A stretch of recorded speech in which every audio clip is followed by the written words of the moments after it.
hillbillies designed it. In fact, it can look just like a house, or even better.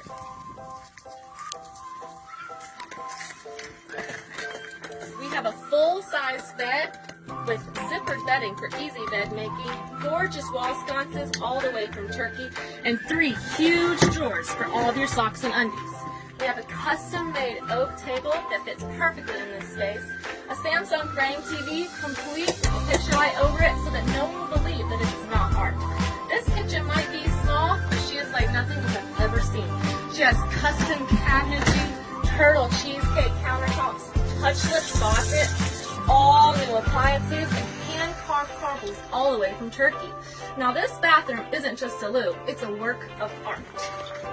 This wall stencil is gorgeous in here with the 5-in-1 shower head, the arched cabinetry with lighting to look fancy, access to your closet, and an acid-etched mirror from the 1920s. Last but not least, we have this massive closet with room for all of your cute clothes and for a washer and dryer if you want it. I mean, really, do you see how much hanging room you have? Even though this camper only is 20 feet long, she certainly doesn't lack in style or style.